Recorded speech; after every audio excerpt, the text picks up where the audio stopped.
Cari telespettatori, rieccoci insieme, bentornati con noi, ben ritornato qui in studio Jonathan Morello Ritter, presidente dei giovani imprenditori di Confapi Veneto. Buongiorno. Grazie di essere qui con noi, con il quale facciamo un po' il punto della situazione, oneri di carattere fiscale che incombono sulle aziende, sempre tantissimi, sugli imprenditori naturalmente, ma anche delle agevolazioni che ci possono essere, di cui si può fruire, basta sapere se si rientra oppure no in certe categorie, però forse le cose sono più semplici di quello che appare, perché tutti quanti ci fanno l'osservazione che accedere ai finanziamenti europei è estremamente complesso, che ci sono procedure lunghe, che bisogna avere delle persone assunte solo per questo, come ci sono persone assunte solo per seguire la parte fiscale, burocratica, amministrativa, insomma tutto sembra estremamente complesso. Vediamo, in base alla legge anche ultima di stabilità, che cosa è stato previsto a favore delle piccole e medie imprese, quindi facciamo un po' il punto della situazione. Però prima di incominciare su questo tema, che interessa a tanti, vediamo un po' di capire il suo punto di vista relativamente a quello che è accaduto, quindi l'uscita del Regno Unito dal sistema Europa. Trattandosi di piccola e media impresa che lei rappresenta, ci sono impatti oppure no? Perché sono varie categorie che si sono pronunciate, da una parte abbiamo avuto Confcommercio, poi gli artigiani, insomma alcuni sono rimasti, hanno trasalito e poi detto aiuto, c'è un contraccolpo pesante. Per voi risulta qualcosa oppure tutto sommato non andrà a cambiare molto? No, sicuramente è un contraccolpo per le aziende che lavorano con l'Inghilterra, in questo momento con il Regno Unito, hanno un grave disagio, c'è una perdita stimata a Padova di circa 60 milioni di euro. Ma nell'immediato? Nell'immediato, proprio nell'immediato, perché i mercati incominciano già a premunirsi e orientarsi altrove, diciamo, tutte le forniture, tutte le nuove, cioè si è messa in moto una macchina che difficilmente, diciamo, farà tornare indietro o manterrà quelli che sono gli accordi commerciali delle diverse aziende, quelli che possono essere i costi anche semplicemente, e quindi tutta quella che può essere la marginalità delle operazioni che solitamente hanno le aziende italiane con l'estero, rapporti di fornitura e quant'altro, che andranno ovviamente a essere meno competitive per tutta una serie di questioni legate a una nuova burocratizzazione di quella che sarà procedure più lunghe procedure più lunghe, sì, no, sarà sicuramente un grave problema, insomma, che bisognerà trattare con i guanti e essere molto attenti, molto accorti a come ci si muoverà in questo momento, cercando di tutelare tutte quelle che possono essere, almeno dal punto di vista economico, le possibilità e gli accordi pregressi, perché altrimenti, e soprattutto dirlo subito, magari cercare che queste siano una delle prime cose, perché i mercati, come abbiamo visto, ne risentono e diventano altalenanti, e per la piccola impresa, per la piccola e media impresa questo non è un bene. Magari ci possono essere degli speculatori molto grandi, che allora il loro gioco può andare bene, ma per la piccola e media impresa che non gioca di speculazione, ma non gioca proprio affatto, lavora concretamente di prodotti e servizi, questo non fa bene. Ecco, noi sapevamo, eravamo tutti al corrente del mercato della Russia e quindi la chiusura all'embargo che c'è stato, le ripercussioni che ha avuto l'agroalimentare in modo particolare, prodotti di lusso, insomma c'è stato, e anche turismo in parte. Molti non riescono a capire le dimensioni di questo impatto che può esserci con il Regno Unito, perché forse la Germania ci sono rapporti molto stretti, ma con il Regno Unito sembra che più sia un transito di persone o di mercati, il discorso dei mercati finanziari, di società che hanno magari una base strategica lì, i classici fondi, però dicono ma tutto sommato questo grande export con il Regno Unito non è vero, noi abbiamo aziende che prevalentemente esportano, le aziende dico rigogliose, quelle che riescono anche a essere trainanti per tutto il mercato veneto, che con la Gran Bretagna fanno oltre il 50% di fatturato. 50%, quindi stiamo parlando di numeri. Molte aziende hanno questo settore importante, insomma, quindi non è proprio da escludere che ci siano delle ripercussioni a breve termine su molte aziende che dovranno completamente ricalibrare il loro target commerciale e che ne messe in difficoltà sicuramente da questa scelta, che non è un'apertura ma è una chiusura, quindi automaticamente diciamo da parte nostra non ci sarà un vantaggio, ecco, anche se il Cameron ha chiesto di essere più clementi possibile per quanto riguarda risistemare gli accordi commerciali. Lì sono un po' problemi interni che probabilmente a Cameron con i suoi elettori e quant'altro, per tranquillizzarli, però sicuramente non è un segnale positivo né da una parte né dall'altra. Cioè sicuramente questo bisogno che evidentemente noi un po' tutti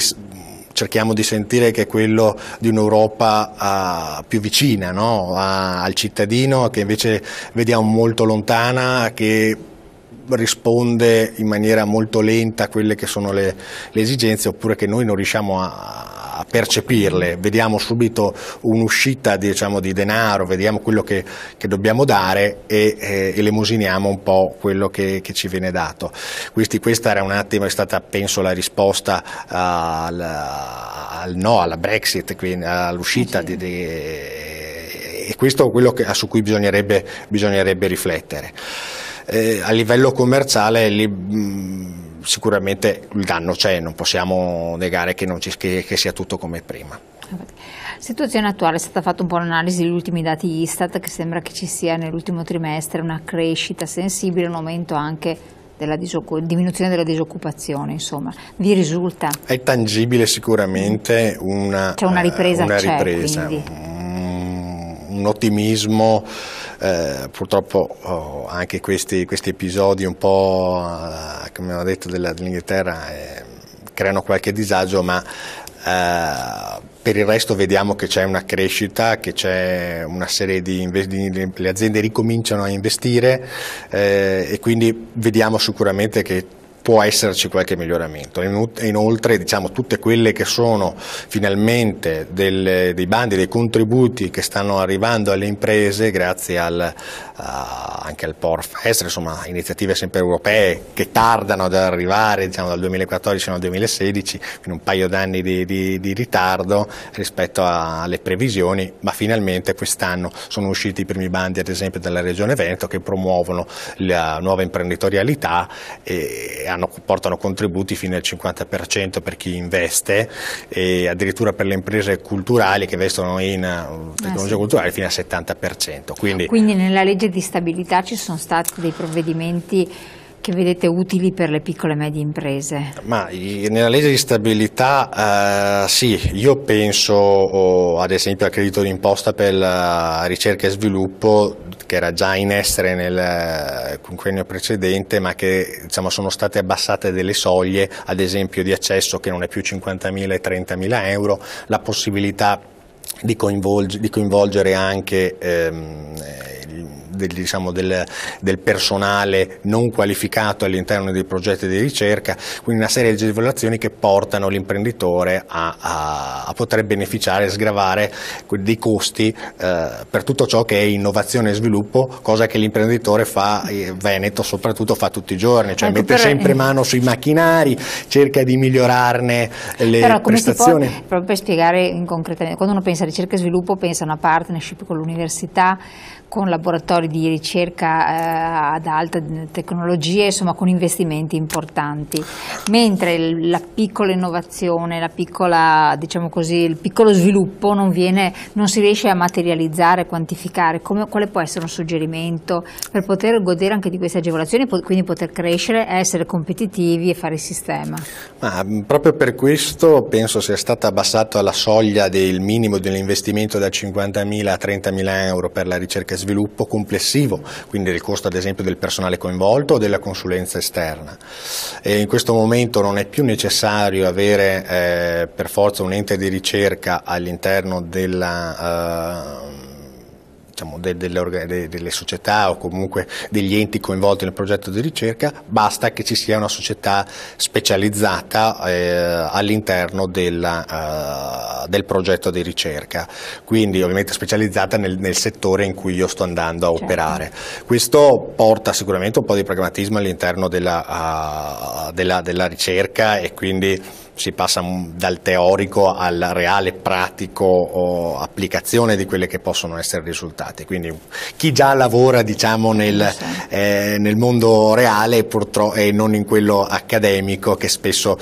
è troppo distante dalla realtà, quindi sono ricerche che rimangono un po' eteree, mentre quello che cerca l'imprenditore è comunque una ricerca e uno sviluppo, ma con un rientro dello studio che sia importante e sia molto vicino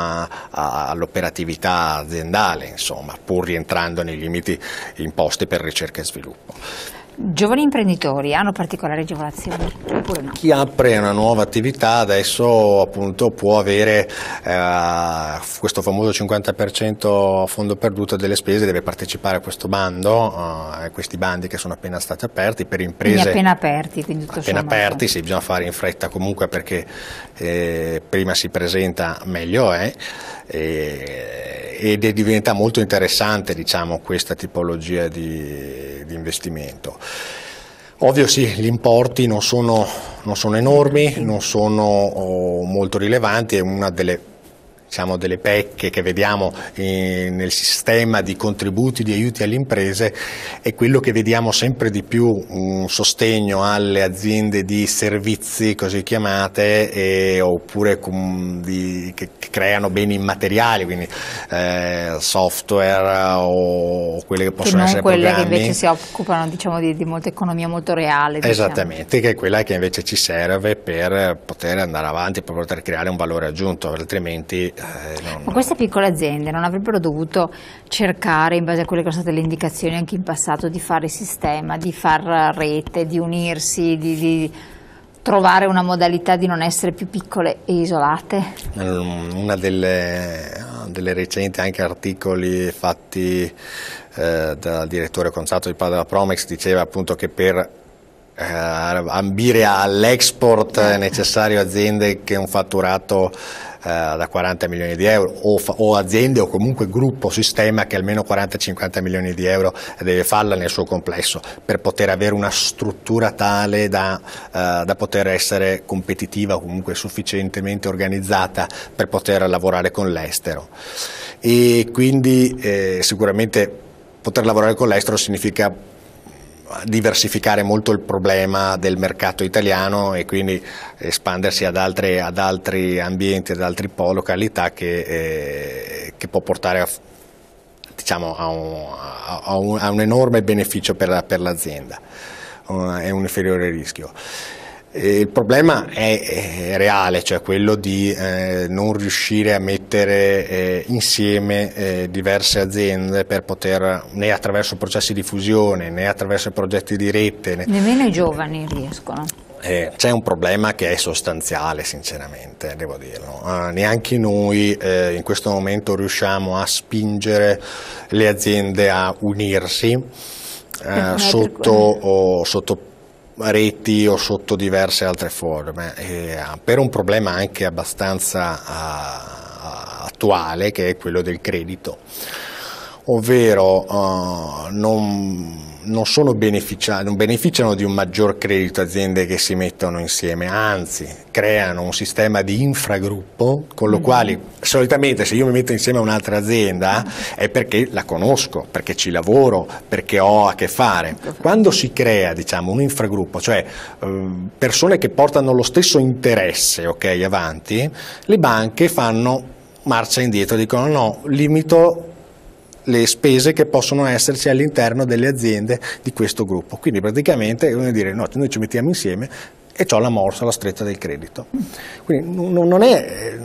che dice la banca sostengo questa tipologia di attività, anzi faccio il contrario. E questo è uno, per esempio, dei grossi problemi per chi vuole mettersi insieme, cominciare a provare a creare una rete, a collaborare per poter poi andare anche a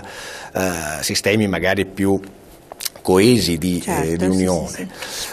E quindi facciamo fatica, insomma, a consigliare questa tipologia di servizi, se non ad aziende di filiere vere e proprie, quindi reti di filiere, cosa che in questo momento magari sta funzionando di più, perché si riesce a proporre un prodotto finito invece che solo una fornitura, con uno lo tocca con mano, insomma. Noi vediamo che i margini economici ci sono su chi, diciamo, ha più lavorazione, quindi all'interno riesce a creare un valore aggiunto. La semplice fornitura si fa sempre più fatica, perché si ha sempre una competizione dal punto di vista appunto solamente economico sulla fornitura, e non si riesce ad avere quel valore aggiunto che magari mi può far propendere anche a avere delle marginalità differenti. Ecco, sempre a proposito quindi di agevolazioni, considerando appunto il fatto che far sistema è sempre estremamente difficile da noi, quindi bisogna mettersela via. Vediamo un po' un messaggio che è arrivato. Un mio parere è che vogliano distruggere la piccola e media impresa. Lo si capisce dalle piccole cose, esempio, le aperture 7 giorni su 7 le può fare solo chi ha tanto personale e non il piccolo negozio. Sì,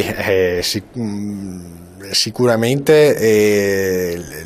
L'input è stato netto, insomma, o vi unite, fate sistema, un po' come il discorso delle realtà, delle piccole realtà no, comunali, o fate sistema o così, oppure prima o poi tirano fuori la legge che ti costringono a farlo, no? O non ci saranno più agevolazioni fiscali di sorta. L'Europa ha dato il via a fondi pubblici per salvare le banche, le piccole e medie imprese, non le salviamo, povero Renzi, che alla fine si vede che tocca rispondere a chi lo ha messo dov'è e non ai propri cittadini. Sì. Dobbiamo di rispondere a questi messaggi. Sicuramente la regolamentazione dell'apertura dei negozi crea dei vantaggi e degli svantaggi sull'apertura, sulla gestione dei diversi centri. Noi abbiamo visto che regolamentare comunque determinati mercati non ha mai giovato in maniera, guardiamo le quote latte, guardiamo tanti limiti che imponiamo al libero mercato, non crea poi questo, perché c'è sempre comunque in qualche modo dietro un escamotage che si riesce a bypassare. Certamente la piccola impresa in questo momento soffre molto, perché i costi comunque di gestione di una piccola impresa e i ruoli che in questo momento necessita una piccola impresa sono più o meno gli stessi della media. Cosa vuol dire? Che il piccolo microimprenditore, perché ricordiamoci che c'è anche la definizione di micro, è l'imprenditore che deve accentrare su se stesso tutte quelle competenze e capacità e operatività che solitamente una media impresa può distribuire su tante persone. Ovviamente con le competenze che in questo momento sono necessarie per una piccola impresa si sono decuplicate rispetto al passato, l'esigenza